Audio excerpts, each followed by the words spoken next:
Hello,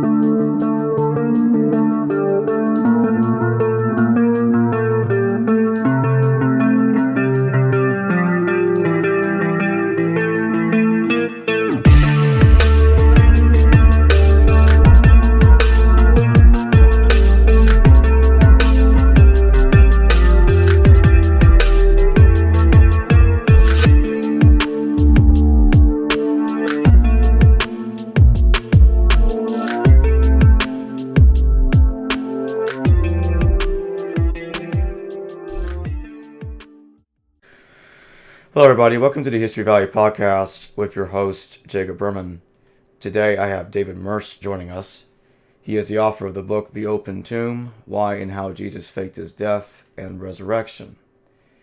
And he's going to discuss just that. What drugs he might have, that he thinks Jesus could have used to fake his death. He's going to get into some interesting thoughts on Joseph, the father of Jesus. And also he's going to talk about Jesus's much longer lifespan than scholars generally give him. So let's start off with my first question. In your book, you equate Joseph of Arimathea, Joseph the father of Jesus, and Joseph ben Caiaphas, the high priest, as the same individual. And you think that he was involved in the faking of Jesus' death. Could you explain what you would believe to be the best evidence supporting that conclusion? Well, the first thing that I came across that I found a little bit,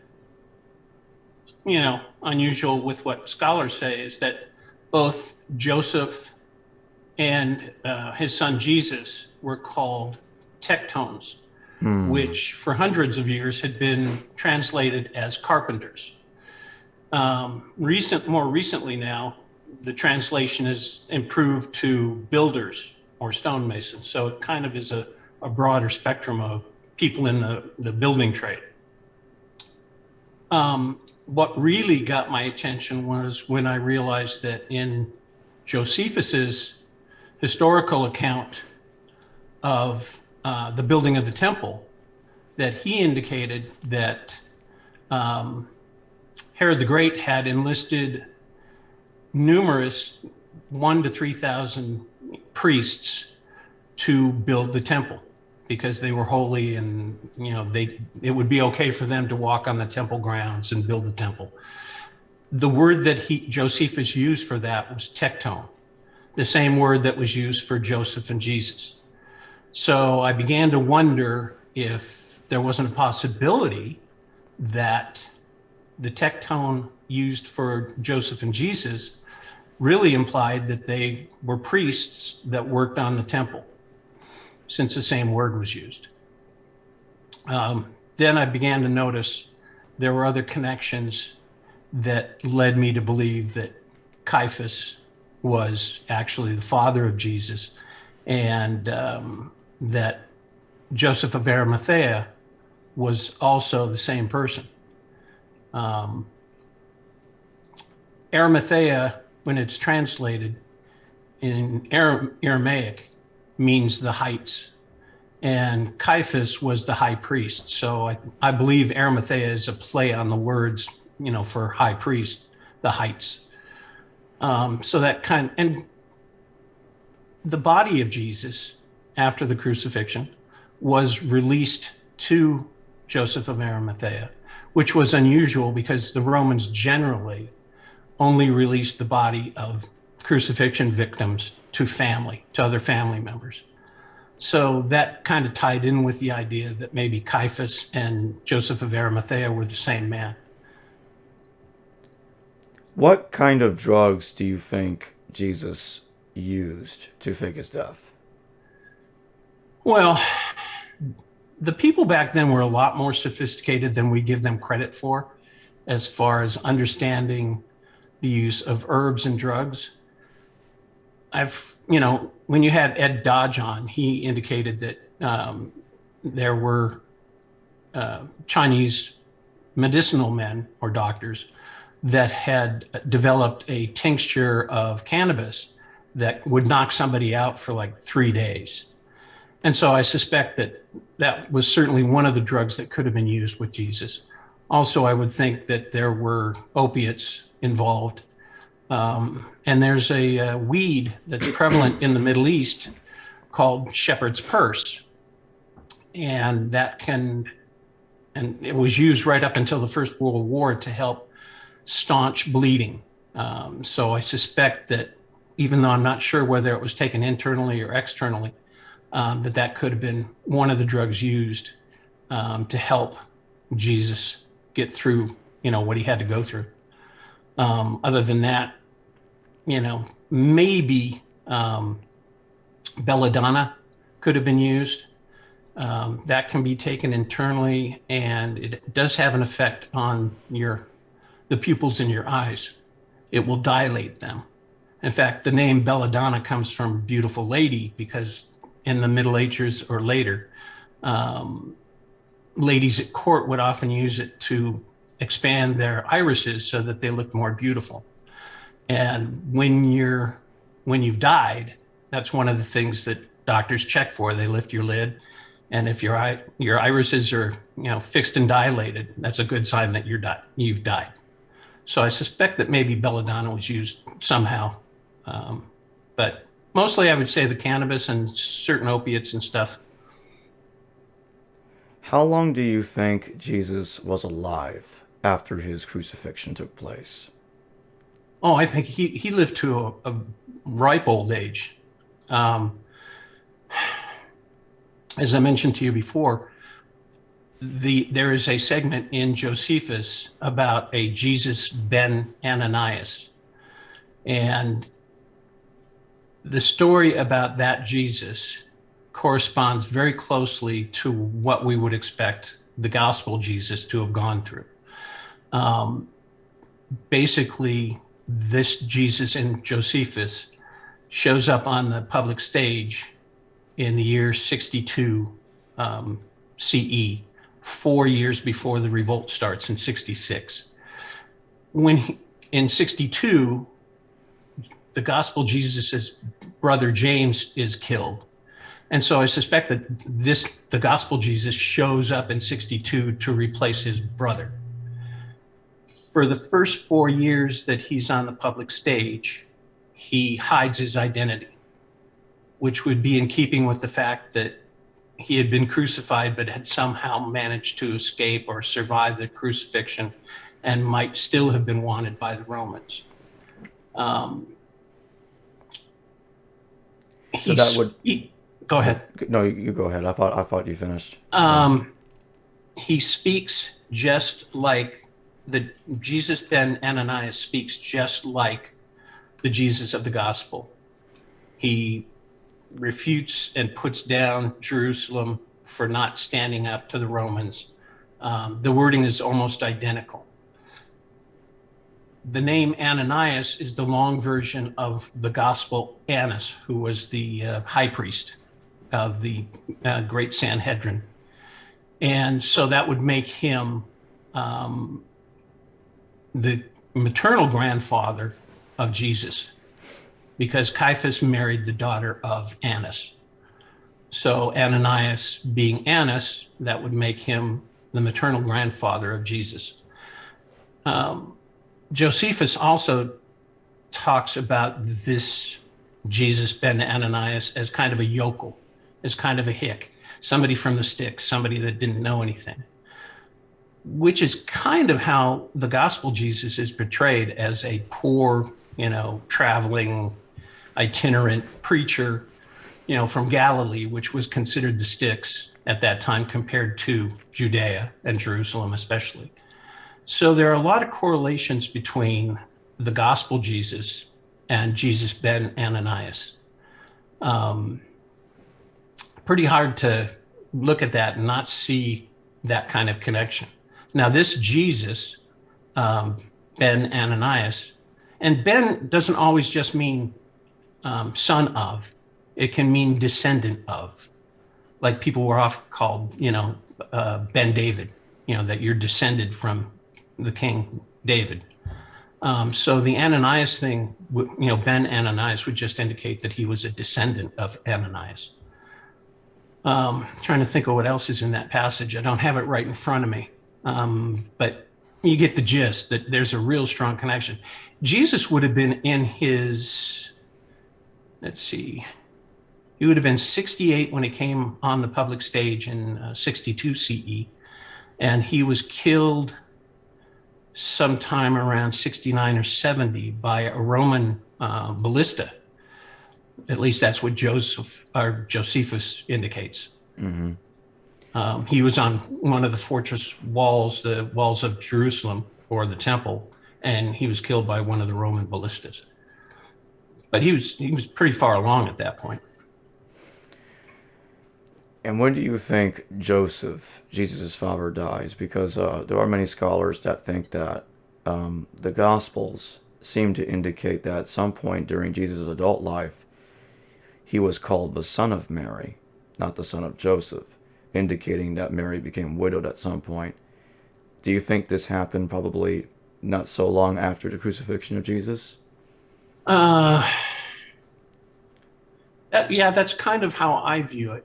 Okay. His father Joseph would have been along in age too, and I believe that the information supports the fact that Jesus was crucified in 37 CE.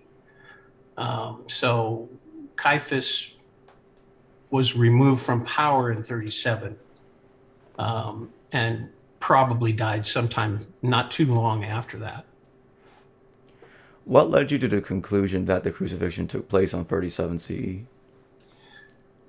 There's a couple of things. A close study of the Gospels seems to indicate to me that there were two Sabbaths very close together in the week. There would have been the Passover Sabbath, and then there would have been the weekly Sabbath that started on Friday evening. And there's only 3 years where that would have been possible: 33 CE, 36, and 37. I think, understood Josephus's work that the Samaritan Uprising, which takes place in 36, late in 36 CE, was led by Jesus. So that kind of rules that year out. That would have been passed. In the Gospel of John, they indicate that Jesus is not yet 50. Somebody says that to him. You're not yet 50. How can you talk this way? How can you have this kind of knowledge and, control?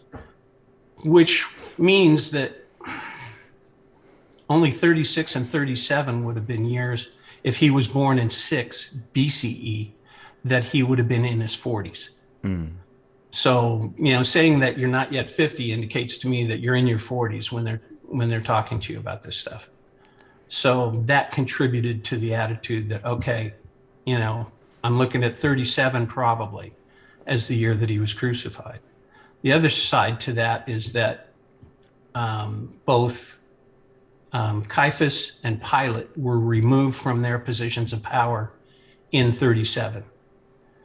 And I think they were removed because of the situation with Jesus and the fact that the body disappeared from the tomb. I think the Romans were not very happy about that at all. And so they removed both of those. And those two guys, they had been in power longer than any other high priest or governor in that area during the first century. One had been in power for 16 years and the other, over 10 years. So they were doing a pretty good job, and they were popular with the people. And so to have them removed was quite a step. It would have taken something for both of them to be removed at one time. And you think that it has something to do with the crucifixion of Jesus?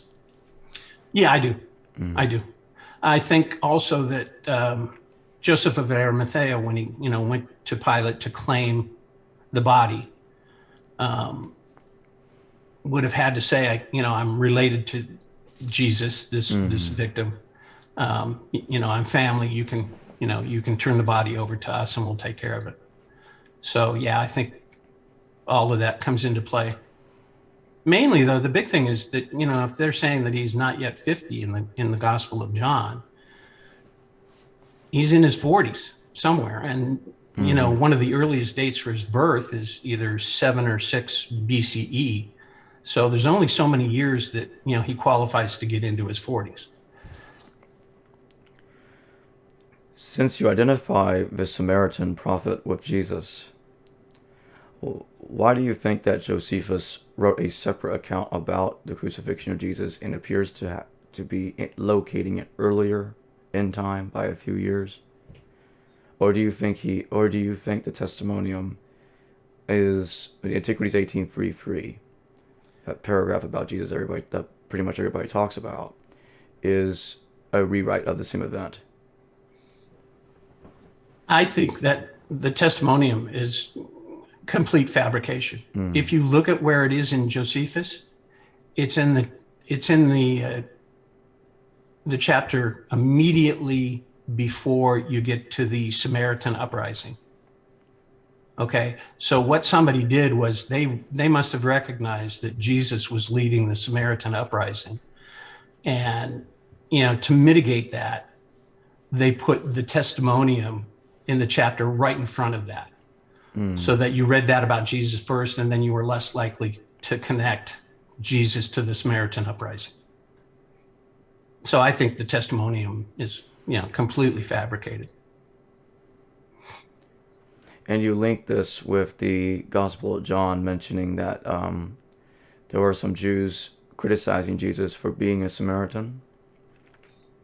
Yeah, that is in there. I mean, the Samaritans were looking for what they called the Taheb, basically the Messiah. They were just as interested in that as were the Judeans. So when the parable of the Samaritan woman at the well comes along, that's basically Jesus going and talking to the Samaritan population and saying, you need to get on board with us, and you need to join us in a rebellion, basically, against Rome. And he pointed out to them that with the woman, her first 5 husbands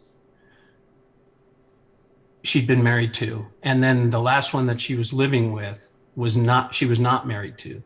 That correlates to the last 5 leaders that were Jewish or Samaritan, that were leading the Samaritans. And then the last one that she's not married to represents Rome and the Roman occupation of the area. So there's that metaphor, that allegory that's there, and that kind of works all the way through that. Now, what's even more important is that Josephus says that the Samaritan Uprising takes place near a village called Tirathaba. Okay, that's the name of the village. That's near Jacob's Well. It's at the foot of Mount Gerizim, which was a holy mountain to the Samaritans. It's where Moses supposedly, had sent all the wealth and religious icons and artifacts. Tirathaba is a contraction of a Hebrew phrase, and the phrase is Tirat Haba'at. And what that translates to is the place of the choice. And it's the town where the Davidic kingdom, where the tribes got together and decided to break up the kingdom, to separate into their own groups and leave that alone. Jesus, with the Samaritan Uprising, goes there and talks to them about reuniting to reestablish the covenant with God. And if you look at all the places that Jesus travels throughout the Gospels, it matches up very well with the geography and the outline of the Davidic kingdom. So he's basically going around and trying to reunite everybody to get the United Kingdom back. So, Jesus, you talk about in your book that Jesus he basically outlives James at this point, obviously. Right. Now there are many that will say that James took over for Jesus, and there's many early church literature that suggests that, like, say, the Gospel of Thomas. And that's not very early. It's late, first century, but not as late as the some other material. And it has a line in there that says that James took over Jesus, and Jesus tells his followers to go to James. And there are earlier texts that has James, and some later texts than that has James as being the leader of the church 30 years after Jesus' death. So why do you think they wrote it like that if he survived the crucifixion and outlived James? Well, for the same reason that Jesus ben Ananias had to be in disguise until the revolt actually broke out, and it no longer mattered that he hid his identity. Mm. After the escape from the crucifixion, after his survival of that, the Romans would have still been looking for him. Mm. And he couldn't put himself in a very public, situation where they could hear about him or track him down. So he handed over the leadership of the church so that he could kind of disappear into the woodwork and not be found by the Romans. I also believe that the Romans kind of damned his memory. They were so mad about the fact that he either got away or his body disappeared that they damned his memory. And it's called damnatio memoriae. And basically, they put out the word that nobody is to write or speak about this individual again. He doesn't exist in history. And the penalty, if you did, could be death. The Romans would kill you if you spoke Jesus' name or wrote about him or anything. So it's pretty amazing that we even have the Gospels. But I'm not surprised that we don't have a whole lot more written information about Jesus, if that was the case, if the Romans did that. That's not surprising. When they beat the Carthaginians, they flattened Carthage. They just wiped that city. When they beat the Jews in the first Jewish revolt, they flattened Jerusalem, the temple and everything, to the point where somebody that knew the city, had been gone for a while and came back in, couldn't find his way around because all the landmarks were gone. Everything was wiped out. So it's not surprising that, considering that his body seems to have disappeared, or he seems to have escaped, that they might have done the same thing. Don't mention his name, because we don't want it to get around that somebody could survive this. Do you think that might have something to do with the messianic secret? I think that the messianic secret is just that. The secret is that he's really a military leader. And that's what was required and expected, from the Judeans, was that there would be two leaders. There would be a military leader and there'd be a theological leader. And that was John the Baptist.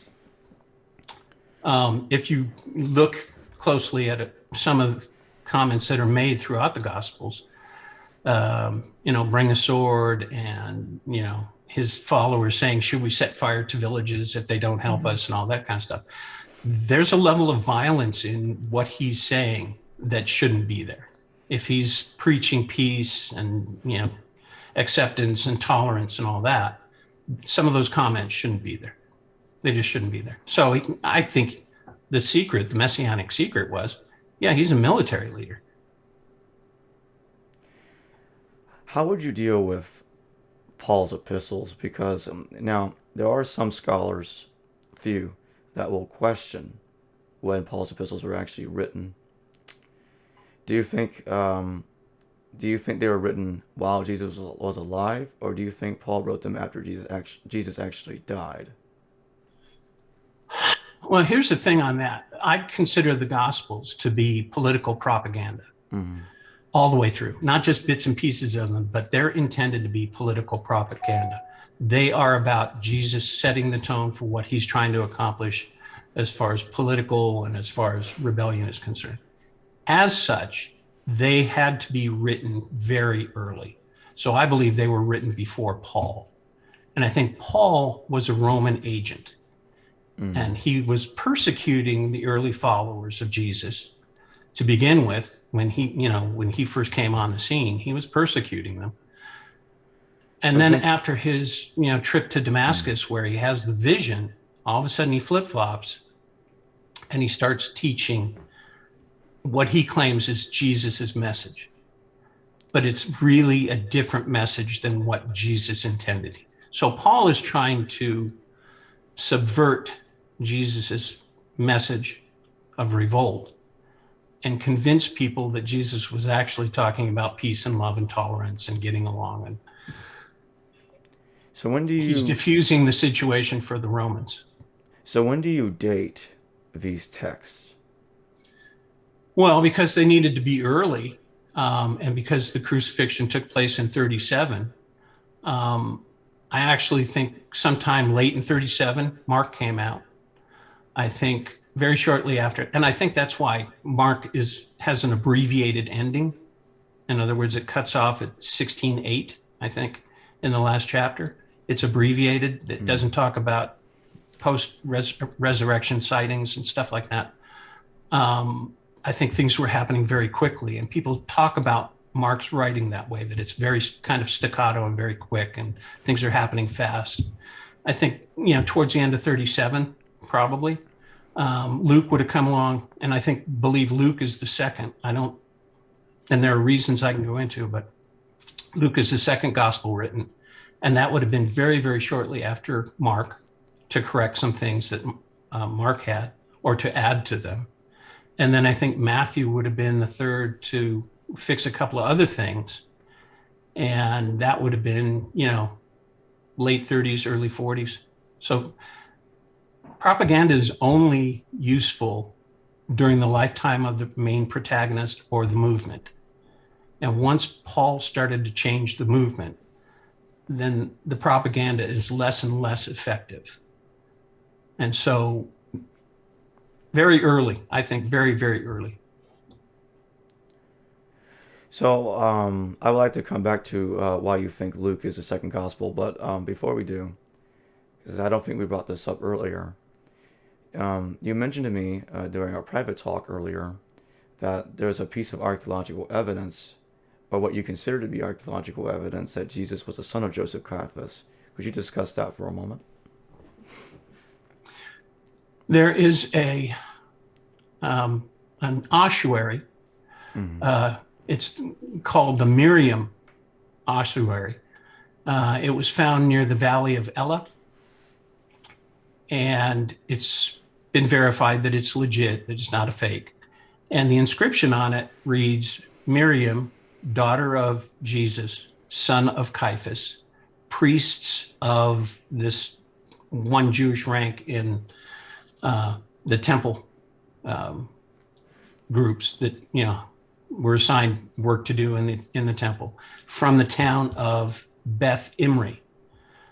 They haven't been able to figure out where Beth Imri is, but it indicates that Caiaphas had a son named Jesus, and that they were both.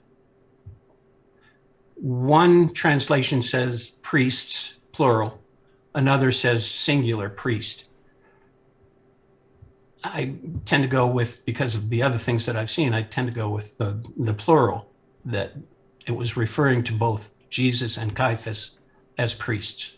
So to me, that's pretty good archaeological evidence that what I claim, I can pick up elsewhere, confirms that. So why do you think that Luke is the second gospel as opposed to thinking Matthew is? Well, there are some internal progressions going through Mark and Luke and Matthew, the synoptics. The main one for me is that at Jesus's baptism, Mark starts out by saying that there was a vision in the sky. And it's written in Mark as a spirit, just that word, a spirit coming down from the sky. In Luke, it's written as Holy Spirit, And in Matthew, it's written as Spirit of God. Now, in Jewish writing, there's no way that Matthew could have written that first and then had Luke access to that, where Luke dropped out the word God. It wouldn't happen. It has to come after. In other words, they didn't even destroy books that had the word God in it. They put them in libraries where they could kind of molder and, fall apart on their own, but they never destroyed them. They were called Genizas. And so they were very respectful of any writing that had the word God in it. So I would have been very, very surprised if Matthew had come before Luke and Luke had access to Matthew, yet he dropped the word God. But there's a couple other things too. In both Mark and Luke, the tomb is found open. In Matthew, it's closed. In Matthew, there are guards. They talk about guards being there to watch over the tomb. Those don't exist in Mark or Luke. Hang on just a second. Let me see here. Oh, another one is the story of resurrecting Jairus' daughter. In both Mark and Luke, the name Jairus is included. In Matthew, it's not included. And there's political reasons behind why that is. The name, well, it's a little bit lengthy, but basically it refers to Herod Antipas. And so in Mark and Luke, those gospels are referring to Antipas. And by the time Matthew is written, Antipas is out of the picture. He's taken away and removed in 39 CE. So I'm guessing that Matthew was written sometime after that. And because Antipas was gone, they didn't need to use the name Jairus for the same story. Going back to Caiaphas, you mention in your book that Cephas, one of the guys that Paul argues with in the Epistle to the Galatians, is equivalent to Caiaphas. And you identify Cephas with Caiaphas. What led you to that conclusion that Paul was arguing with him as opposed to a completely different person? No, Peter. I see Peter, Cephas or Cephas, as the son of Caiaphas. Oh, he's the brother to Jesus. He's the son of Caiaphas. Basically, in Aramaic, the word Kepha or Kepha refers to stone. So when Peter is named Cephas or Cephas, it's a reference to him being a chip off the old block. He's being referred to as Caiaphas, which is also another way, an extended Greek way of saying Kepha or stone. I don't have real strong evidence for this, but because the Miriam ossuary was found in the Valley of Elah, I sometimes wonder, that's where David defeated Goliath. And I sometimes wonder if the family didn't come from there and Joseph got the nickname of Stone from being from the Valley of Elah and, the stone that David killed Goliath with. But that's a bit tenuous. Do you think that Jesus descended from King David? Or was that just messianic propaganda? Ooh, good question. I would say yes, he was probably descended. And and this is something I used to struggle with. How did poor carpenters know their genealogy as well, to connect to King David? But as two priests, yeah, they would have known. They would have had to have known their genealogies to get into the priesthood. You had to be, descended from the Levites, for one thing. So yeah, I'm pretty confident that because they were both priests and because they came from a prominent, wealthy family, they knew their genealogies. And that would indicate that he knew that he was descended from King David. Yeah. And the fact that he was, although it's political, he was trying to restore the Davidic kingdom. I think that's all part and parcel with it.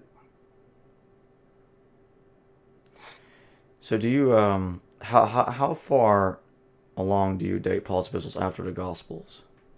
How long do I, what? All right, I'll rephrase the question. When do you date Paul's epistles after the Gospels? Well, I'm trying to think. It was sometime in the 50s and either early to mid 50s because of his travels and because of, other things, details and stuff. That seems to be the most likely time that he started writing those, was in the early to mid 50s, I think. But again, that's speculative. There's no real proof for it. Just, kind of a guideline. Again, I think he was trying to derail the Jesus movement. And if Jesus was, supposedly crucified in 37, it would have taken some time for Paul to come around to that point of view where he had to do something different to derail, the message. So. Professor Robert Eisman mentions Romans 16:11. He talks about that a lot. Paul being a kinsman to the Herods, and he uses that as evidence, as one of his many pieces of evidence, that he says identifies Paul as a Roman agent. What do you think about Paul's Herodian connection? Do you also go with that? That he's a kinsman to the Herods? I'll be honest with you, I haven't done a lot of research in that Okay. with that scenario. I wouldn't be surprised at all to find that, if nothing else, he had connections to the Herods, maybe not blood related, but some kind of connections to them. Yeah, that's totally possible. Do you think that Jesus went not? Do you think Jesus went to the Mount of Olives, even though Josephus seems to put Jesus' ministry, his central part of his ministry, since you assume Jesus is a Samaritan, at Mount Gerizim? Well, I don't think he was Samaritan, and I don't think Jesus was Galilean. In the parable with the Samaritan woman, that writing makes a little bit of a mistake. The Gospels portray Jesus as a Galilean, but in that parable, when she is sitting by the well and Jesus comes up and says, "Give me a drink," she says, "Who are you, a Jew or a Judean, to ask me for anything?" Now, at that time, there were probably 7 different dialects in that area: Galilean, Samaritan, Judean. Each one had their own dialect. Each one had kind of a singular way of dressing. So she recognized him as a Judean from right away. As he walked up and spoke to her, she could recognize. She didn't say, "Why are you a Galilean doing this?" or "Why are you, one of my countrymen saying this?" She's saying, "Why are you, as a Judean, coming up and talking to me?" Because at that time they were against each other, for some very serious, and long-standing reasons. The Samaritans. Go ahead. I'm sorry. Oh no. The Samaritans were felt that they were more closely connected to Moses, and there's a reason why. When in both the Assyrian and the Babylonian conquering of Israel, both of those countries skimmed off the elite of the societies and took them to Assyria and to Babylon. Mm-hmm. And they left the poor people there to take care of the land, the farmers and shepherds and those people. They stayed pure. The Jews that went to Assyria and to Babylon intermarried with people that were not from Israel or not as directly connected to Moses. So the Sumerians felt that they were more directly genetically connected to Moses than the Judeans were. And that was a source of pride for the Samaritans. They felt Mount Gerizim was the true holy place, not Mount Moriah, not where the temple was, but where their stuff was. And so that led to a lot of difficulties between the two groups. Do you accept the two document hypothesis that Matthew and Luke used a separate document called the Logia or the Q document? Or do you think that document didn't exist? That's one I don't think you can answer. I mean, scholars have kind of created this Q document out of thin air just because there are sayings that are independent of the synoptics and John for that matter. And they proposed that there was this separate Q document that provided those sayings. Maybe could have been oral tradition, could have been the Q document. Not a lot of evidence one way or another, just a lot of coincidental stuff.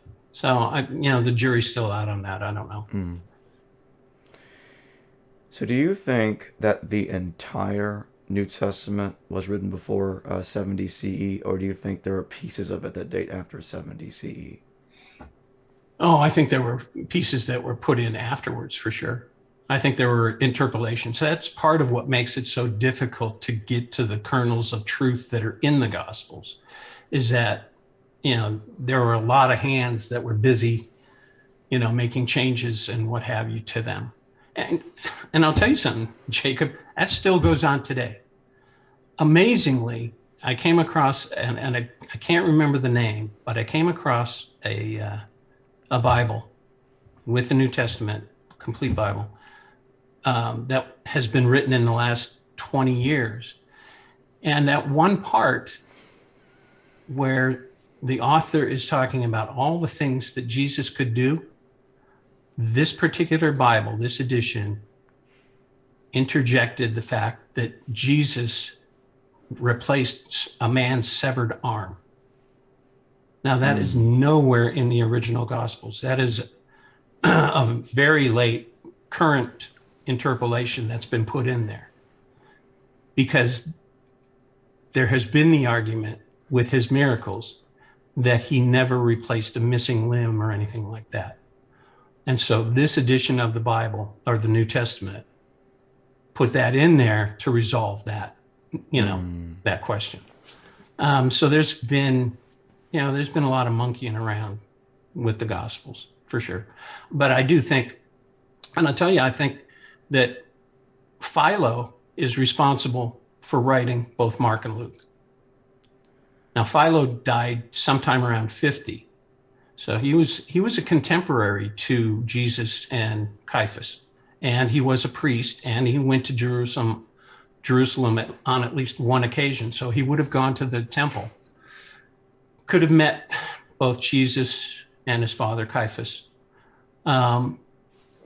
What's interesting is that Stanford University's School of Philosophy did a pretty in-depth study of Philo.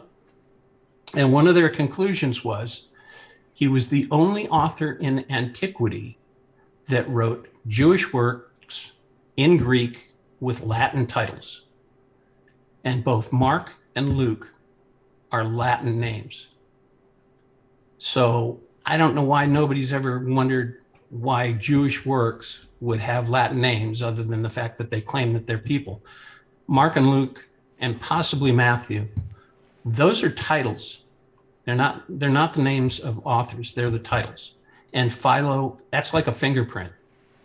He's the only one that wrote that way. And there you have it, right in the Gospels, Jewish works in Greek, Latin titles. So I think he wrote at least Mark and Luke. Are there other reasons why you think Philo wrote Mark and Luke? Are there literary parallels? Anything else? I haven't studied him as closely as I should, but I found, just two minor ones, and they're so minor I kind of, steer clear of using them as an excuse or an explanation for the fact that he wrote those. One is that he uses the phrase, he was about 30 in both the Gospels and in his work on Joseph. And then there's another paragraph in one of his works, and I can't remember right now which one it was, where it parallels Jesus's discussion about Pay to Caesar what is Caesar. Pay to the Lord what is the Lord's. Okay, it's a very similar sounding kind of parallel to that. And there's other parallels too. There's a parallel about, and I can't think of his name right now, but somebody that goes through much the same kind of physical abuse that Jesus goes through. And it's done in a stadium, and there are, plenty of witnesses and all this kind of stuff, but it's very similar. So I think, did he carry that on? Yeah. Important thing to remember with the Gospels, as political propaganda, they do not need to harmonize with each other. They're not going to spell out any biographical details because they're political propaganda. And the Romans didn't really care for that kind of propaganda going around, and they would have hunted people down.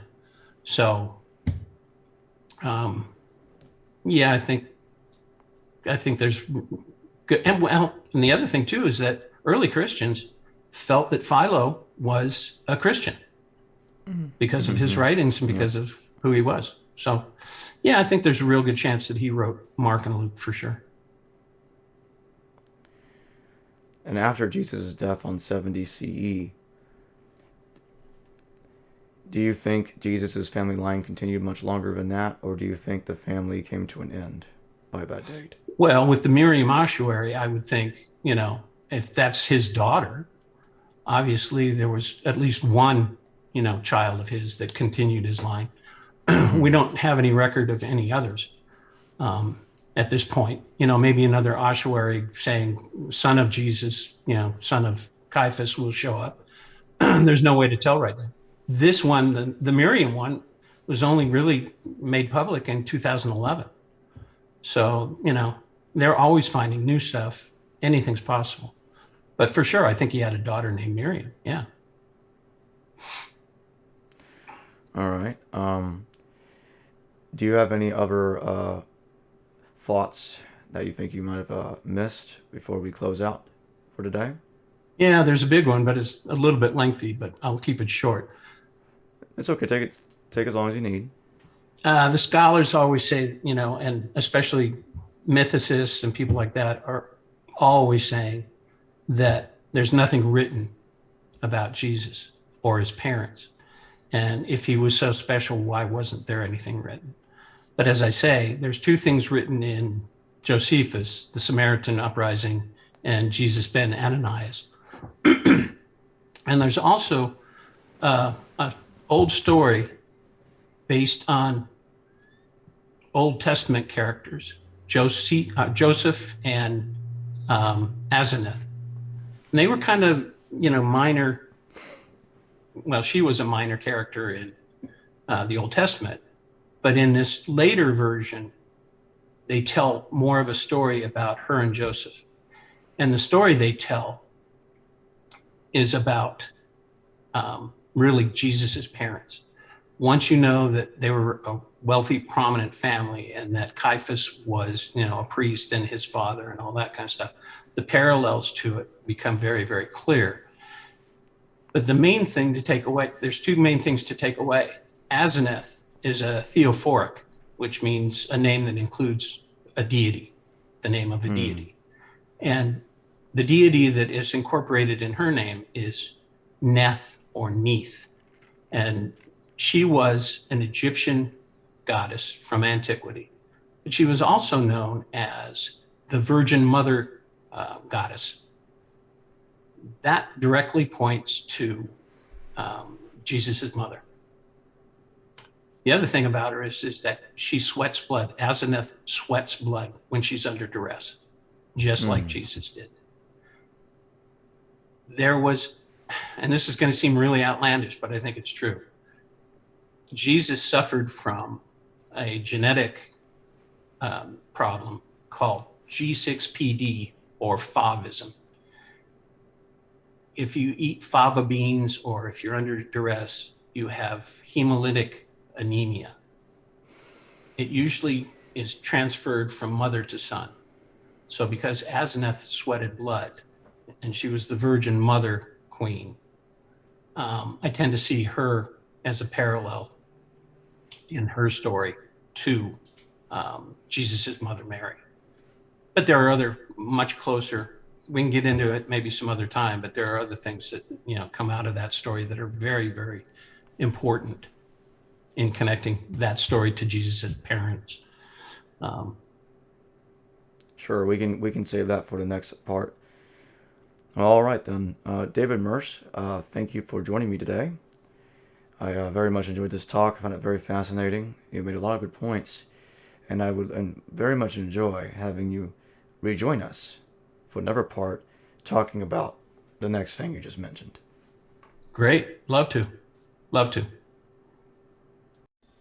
Hello viewers, thanks for watching this video from the History Valley YouTube channel. Please don't forget to subscribe and hit the notification bell, and if any of you wish to further support this channel, please consider checking out this channel's Patreon page and becoming a patron, and or donate through PayPal or through Super Chat during a live stream. Thank you.